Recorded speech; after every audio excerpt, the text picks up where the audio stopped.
Olá, aqui é o professor Costa. Hoje a gente vai continuar falando sobre probabilidade, resolvendo aqui algumas questões propostas para vocês das aulas anteriores. A primeira questão, lá na página 119, é a questão 4, que afirma: uma moeda é lançada 3 vezes sucessivamente. Qual é a probabilidade de obtermos? Aí tem 2 itens aí. Vamos trabalhar. Antes de ler até propriamente os ditos itens, vamos tentar aqui construir o nosso espaço amostral, ou seja, o nosso conjunto universo. Para cada um dos lançamentos, nós temos todas as possibilidades aqui. Vamos lá. Cara, vamos representando assim o C, cara, e o K de King lá, vamos representá-lo por coroa. Então, cara, coroa, cara, construir. Como é que a gente vai saber sem poder montar, sem seja necessário montar esse teu conjunto? O número de elementos do nosso conjunto foi uma moeda que foi lançada 3 vezes. No primeiro lançamento tinha 2 possibilidades, ou ela caía cara ou ela caía coroa. Para o segundo evento, ela também tinha 2 possibilidades, ou caía cara ou caía coroa. No segundo, para o terceiro, nós também temos 2 possibilidades, ou cara ou coroa.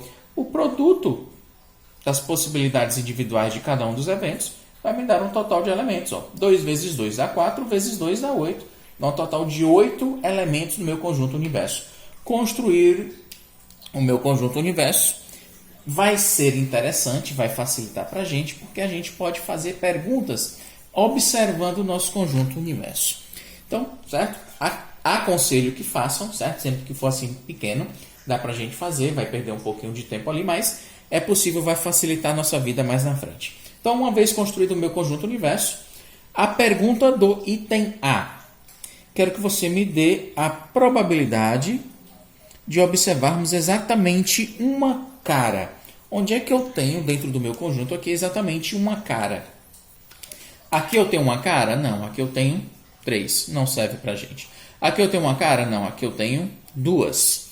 Aqui eu tenho uma cara? Não, tenho 2. Aqui eu tenho uma cara? Tenho. Opa, aqui serviu, certo? É um dos eventos que eu quero, é um dos meus sucessos, ter uma cara. Aqui eu tenho uma cara? Não, não tenho nenhuma. Aqui eu tenho uma cara? Tenho. Aqui eu tenho uma cara? Tenho. Aqui eu tenho uma cara? Não, tenho 2. Eu quero exatamente uma cara. Então, a probabilidade de eu escolher ou de acontecer esse meu evento, o meu evento, vou chamar aqui, o meu evento A, o número de chances de acontecer o meu evento, 1, 2, 3. Existem 3 possibilidades de acontecer o que eu quero. O que é que eu quero? Exatamente uma cara. Ok, entendido. Exatamente uma cara. 3. Em quantas? Qual o número de possibilidades do meu conjunto universo? Quantos elementos tem no meu conjunto universo? Existem 1, 2, 3, 4, 5, 6, 7 e 8 combinações possíveis. Então, seria de 3 em 8. Pessoas, a questão não nos falou nada. Eu quero apenas que você calcule a probabilidade. Se você vai deixar assim mesmo no formato de fração, verifique se a sua fração está simplificada. No nosso caso, 3 sobre 8 já é a fração no formato irredutível. Vou parar por aí. Se a questão der a entender que quer o valor em decimal, você deve dividir o numerador pelo denominador. Se eu quiser o valor em porcentagem, taxas percentuais, pega esse valor em decimal e multiplica por 100. Não me falou nada, vou deixar na forma percentual. Na próxima questão a gente tenta fazer aí nos 3 formatos. No item B, eu quero que você me dê a probabilidade de observarmos no máximo 2 caras. Então vamos atrás desse conjunto aí, de no máximo uma cara. Pessoas, no máximo uma cara. Quando cair 2 caras, existe no máximo 2 caras? Ou melhor, existe no máximo 2 caras? Existe. Então eu vou aceitar se tiver 2 caras. E se tiver apenas uma cara, existe no máximo 2? Existe no máximo 2. Só existe uma. Então ele entra também na nossa contagem. E se não cair cara nenhuma, nesse grupo, nesse conjunto, existe no máximo 2 caras? Existe. Não caiu cara nenhuma. Esse elemento, essa combinação, ela também representa, certo? Exatamente, ou melhor, no máximo 2 caras. Não caiu 2, nenhuma, caiu 0. Então, no máximo 2 caras também vai fazer parte da minha contagem. Então, vamos procurar combinações que tenham duas caras, uma cara ou até mesmo que não tenha cara nenhuma. Todas essas três combinações vão fazer parte do meu conjunto sucesso. Então, vou montar aqui, ó, a probabilidade de acontecer o meu evento B é o número de chances de acontecer o evento B sobre o número de elementos do meu conjunto universo. Certo? Então, vamos lá. Aqui eu tenho cara, cara, cara. Serve para o meu propósito? Não. Por quê?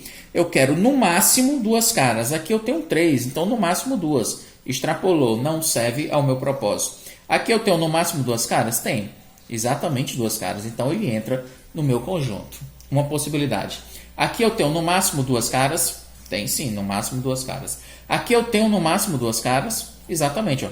No máximo duas, mas só tem uma. Mas entra no conjunto de no máximo duas caras. Aqui eu tenho no máximo duas caras? Exatamente, eu tenho 0 caras aqui, ok? Então ele entra na minha contagem. Só não entra se tiver mais de duas caras. Aqui eu tenho no máximo duas caras? Tenho no máximo duas caras. Nesse caso aqui eu só tenho uma cara. Aqui eu tenho no máximo duas caras? Também. No caso aqui eu só tenho uma cara. Aqui eu tenho no máximo duas caras? Também. Ele entra na minha contagem.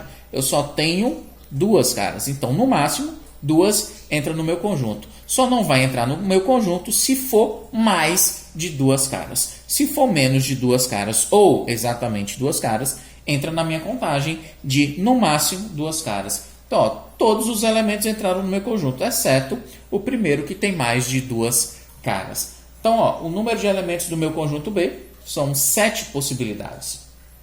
Enquanto meu conjunto universo tem um total de 8 possibilidades. Então, a probabilidade de cair no máximo duas caras é de 7 em 8. Como eu falei para vocês, vocês poderiam ter determinado esse valor em números decimais ou ainda em porcentagem. Como a questão não nos falou nada, vou deixá-la no formato de fração. Lembrando, se for formato fracionário, você deve simplificar ao máximo a sua fração. Então, na mesma página aí, existe ainda a questão 5.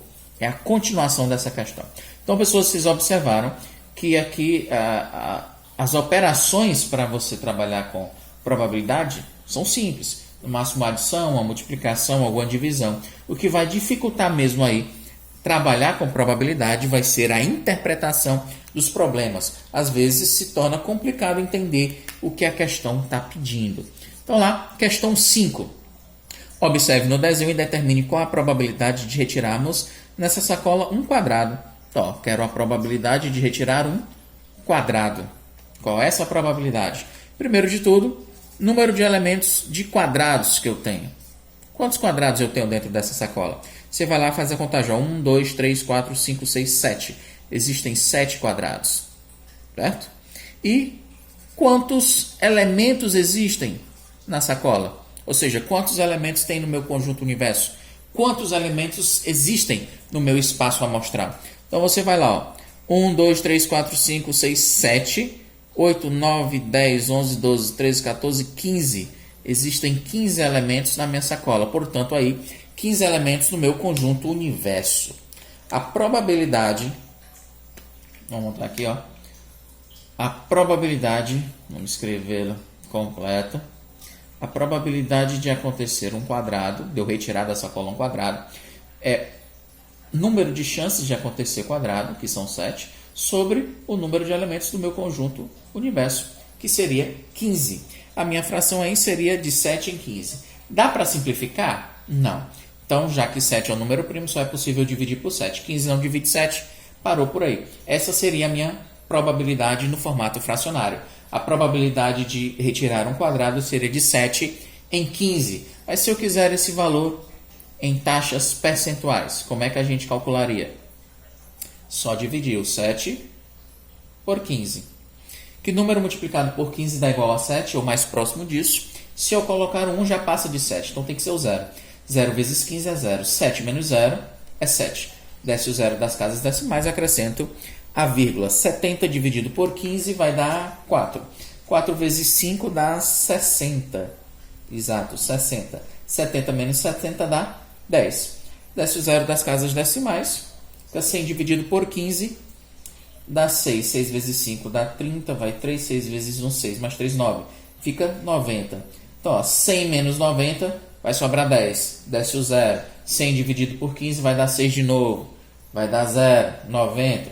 Dá 6, 6, 6. E aí vai. Infinitas casas. E elas se repetem aí na quantidade de 6. Ou você vai representar a probabilidade de retirar um quadrado é de 0,4666 reticências. Se eu quiser um número exato, olha, aproximadamente igual, olha o símbolo que a gente já está escrevendo, aproximadamente igual, deixa eu apagar aqui, aí a gente já vai ter que ter uma noção de arredondamento, aproximadamente igual.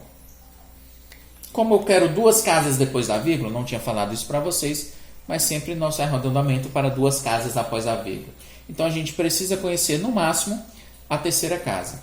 Se a terceira casa é maior do que 5, você acrescenta uma unidade na casa da frente e ignora o restante das casas, ok? Se for igual a 5, certo? Para baixo, você apenas ignora o restante das casas. No caso aqui, a probabilidade de eu retirar vai ser, ó, é maior do que 5, então acrescento 1 na casa da frente. 6 mais 1 dá 7, dá um total de 47. Lembrando que esse é um valor aproximado, por isso o símbolo de aproximadamente igual. Se eu quiser usar a igualdade, devo colocar os 3 pontinhos no final, certo? Que vai continuar 6, 6, 6, 6 até o infinito. Se eu quiser arredondar, aproximadamente igual, 0,47. Se eu quiser expressar esse valor em taxas percentuais, professor, é só multiplicar o decimal por 100. 0,47 vezes 100 dá um total de 47% de chances de eu retirar uma peça dessa sacola